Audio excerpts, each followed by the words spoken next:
everybody, and welcome back. My name is Brendan, and today we're going to be doing basically a crash test course on calculating simple interest and the importance of being able to do so. So, of course, in order to get started with things, we have to know first how to find out what simple interest is. In order to do that, let's look at the formula for it.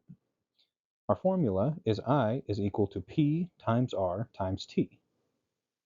So, what then are these supposed to represent? What are these variables that we don't know?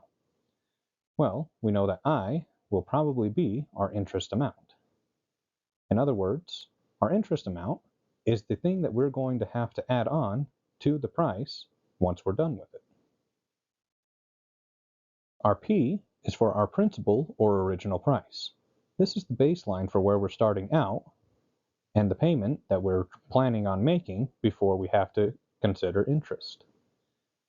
R is our rate, or the percent of increase that we're going to have to add on. In order to figure that one out, usually you're going to have it come to you as a percent. Normally, you can consider that one as similar to a tax that you add on.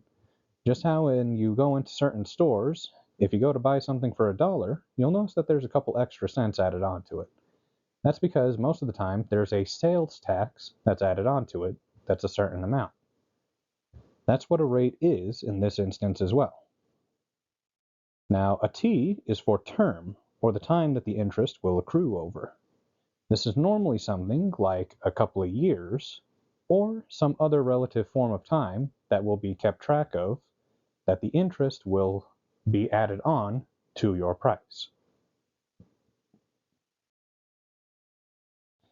Now, something to keep in mind with that, time is normally calculated by years, but the rate can be based on yearly, monthly, or even daily increments. In other words, it can be added on at different points in time rather than just the yearlies. So, whenever that's the case, you'll need to change the time frames to match it. For example, if your rate is a monthly that happens over the entirety of the year, and your term is for 1 year, then you're going to have to flip it around to where instead of it being a year, you're going to make it into months. So instead of it being 1, it will become 12. Now, that's the basis of what the formula means, but what does that really have to do with calculating interest? Well, let's think of an example. Let's say that you have a friend who is infamous for borrowing money from everybody. And at one point, he comes to you and he says, "Hey, I'm in a bit of a bind. I really need to borrow $1,000 from you." You say, "Okay, well, all right. But here's the deal with that. I'm going to loan you that $1,000, but I want you to start paying me back as quickly as you can." He says, "That's not a problem." You say, "Here's the twist. Every year that you don't pay me back, I'm going to add 10% interest to what you haven't paid off yet. And if you haven't paid me at all, that will be for the whole $1,000. He hums and he haws about it a little bit, and then he says, "Okay, I can do that." And so you write down on paper that he's agreed to that. You loan him $1,000, and he goes about his way, you go about yours. You do not see him for another 3 years. So he hasn't paid you at all, and you haven't spoken to him, and your interest has been collected over the 3 years and been added to your original price. So the next time that you see him, he walks up to you and he says, "Oh yeah, I remember now. I'm supposed to pay you back that $1,000.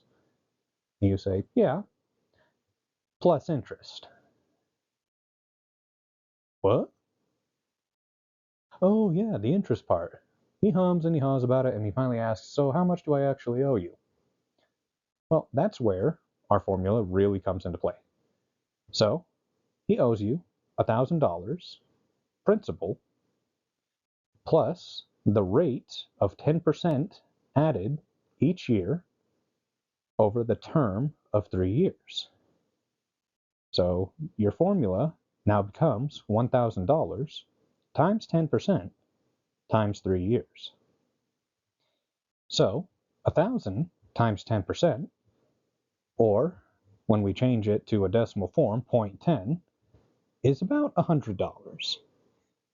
So that's $100 that he owed you the first year, and since he didn't pay you at all, it was the same amount for the next 3 years.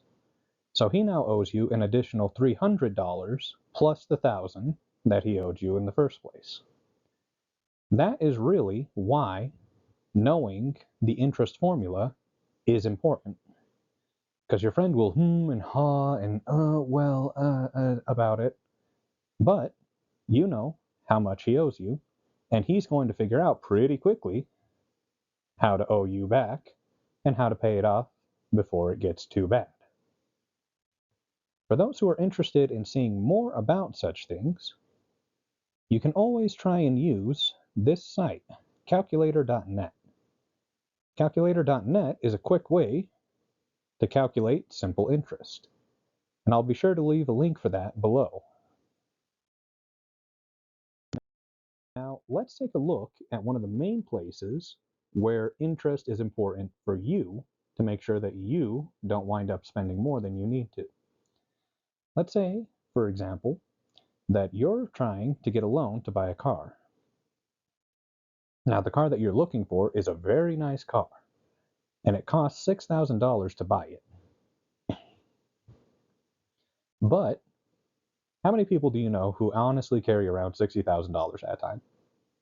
Not very many. So you're needing to find a loan. And in order to do that, you have to go to a bank. Now, you know that it's probably best to go around and talk to a couple of banks, and so you found 3 different ones. And each of them are offering you a chance to get that money. The first one you go to is offering it, as you can see on this chart, at about 12% rate of return. In other words, they'll give you the money, and as you're paying it back, they're going to charge you a 12% interest fee. And they're going to be doing that until you've paid it off 2 years later. Not long after that, you get an offer for 9.5% payments back over 6 years. And then, just before you've made a decision between the two, you get another call, and you're offered a 2.5% over 3 years. However, the 2.5% is a monthly charge. So these are 3 very different offers that you've been given, with some very extreme differences in the percentage of rate and the time that you're going to have to pay it back. But what exactly is the actual difference? Which deal is really better? Well, in order to figure that out, let's take a look at things with our formula. We know that each of them is going to be offering us a $60,000 deal, and that we're going to have to pay them back at a certain rate of interest added over a certain amount of time. So we're going to figure out that rate and that time added to our original price to get our interest. Now, you can set it up by yourself, kind of like I'm doing here, where you have the 6,000 times, the first one will be 12% and 2 years. The next one, of course, will be 9.5, 6 years, and then 2.5 monthly over 3 years. So I'm going to have to change my 3 years and multiply that by 12 in order to make sure that I have that one properly calculated out. If you want to, you can do this one on the website with the calculator, or you can do it on scratch paper. If that's what you're planning on doing, then pause the video and we will go over it once you've had your answers, and we'll take a look and see just how much interest we'll actually have to pay. All right, now that we're back, let's take a look. So we know that everything was multiplied by the $6,000. And so let's take a look at the actual interest rates that we get for the time that we're spending trying to pay it back. So there are some very, very clear differences between these three. But why did they wind up the way that they did? Why did 12% over 2 years only add up to about 14,500 more, whereas the 2.5% monthly gave us almost double our initial amount? Well, part of that is the fact that, yes, we have a slightly higher percentage, but it's also only accumulating twice. That yearly rate versus the monthly rate can make a lot of difference. To give you an idea of how much difference, let's take a moment to really think about the difference between 12% twice and 2.5% 12 times in 3 years. 12% over 2 years is only 24%. But 2.5 once is only 2.5, but you're doing it 12 times a year. That's 2.5 times 12 times 3. So while you're only doing 24% total over 2 years, for 1 year alone on your monthly, you're doing 30%. That is a huge jump between one and the other.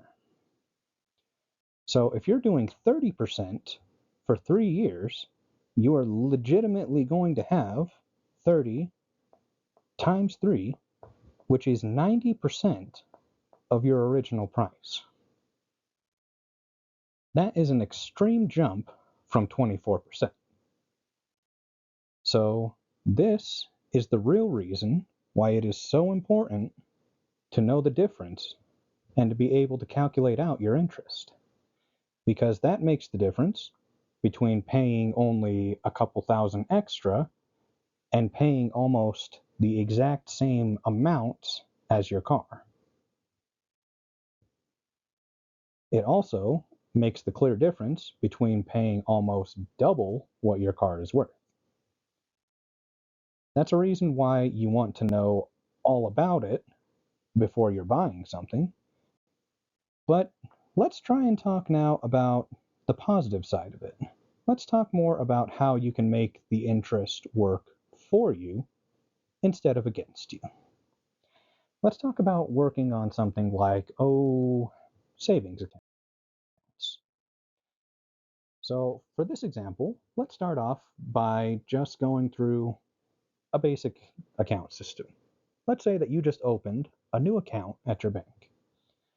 That bank account is guaranteeing to add an additional 8.5% interest every year for the amount that you invest in the account.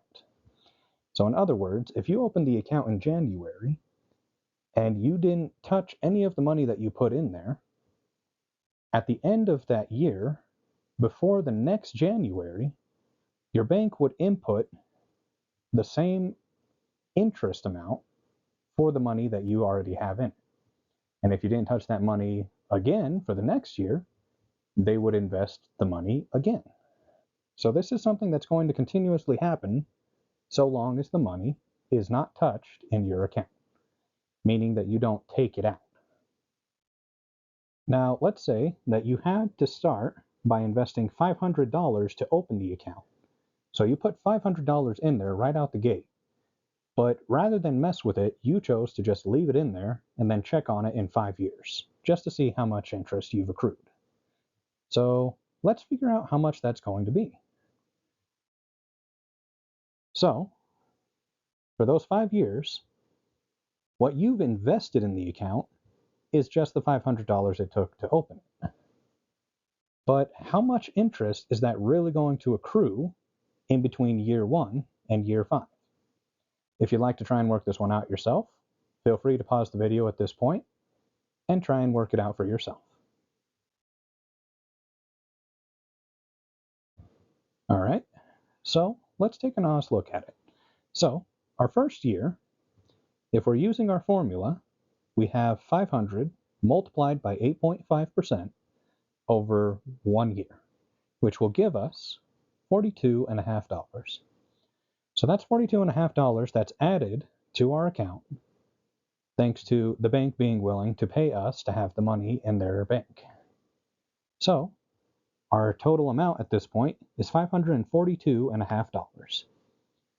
Now, some of you might have thought, well, the next year the bank is going to be doing $542.50 times 8.5% times a year. Now, that's not the case in this instance. See, the bank was very specific about how they worded it, and they said each year for the amount that you invest. So they're not going to be going and increasing it because you got money from them. They're going to just base it off of how much money you have put in. So since you haven't changed the amount that you put in, they're going to continue to give you $42.50 every year.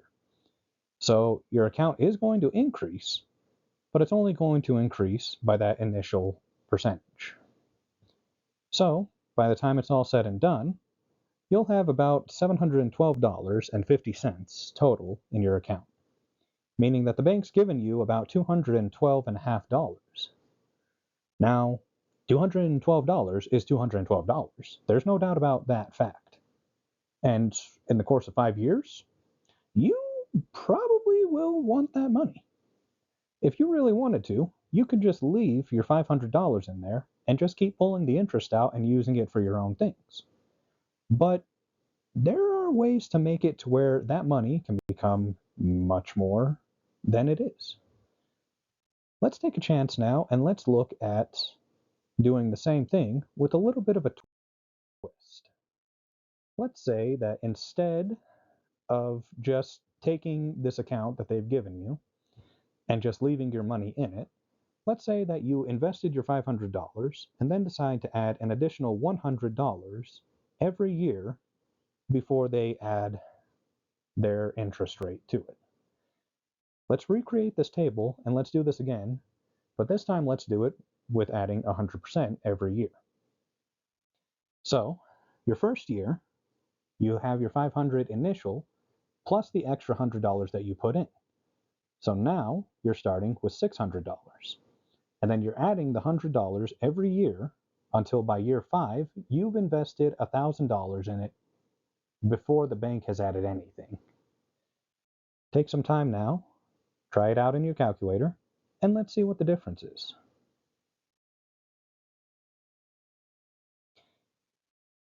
So jumping back in, if we look at year 1, our investment of $600 times the 8.5% interest would put us at roughly $51. Well, not roughly 51, exactly 51. Our science is exact in this. So at this point, we now have $651 in our account. Now, again, they're not going to add because of the money that they put in, but you did just put in another $100. So the next year, you are going to get 700 times the 8.5%, which is going to give us $59.50. We've added another $8.50 just by putting another $100 in our bank. So that instantly ups our price quite a bit more. We've already gone from only having $200 more in our account to $810 in our account. If we keep doing this, then they'll keep upping the price with it. Pretty soon, before you know it, you're going to wind up with $1,340 in your account. And that's because every time that you add the $100, you're getting the amount that you had before, plus the extra 800 and, not extra 800, extra $8.50 that is coming in because of adding another $100. Before too long, that starts adding up quickly. Now, guaranteed, you're going to be getting more every time. And if you really think about it, there's not a whole lot of difference. because you invested $1,000 and you've only gotten $340 back so far. But that's $340 versus $200 before. So if you're continuing to use that, you're going to continue to increase the interest that they give you. And that is another reason why it is important to know how to work with interest. So hopefully you'll be able to use these calculations and be able to figure out for yourself what loans are best for you, what loans are safe for you, what savings accounts will work good for you, and how best to utilize those savings accounts. So that is a quick crash test course for simple interest and how it affects loans and savings. If you have any questions, you can of course ask me in the comments, or you can always tune in for another lesson.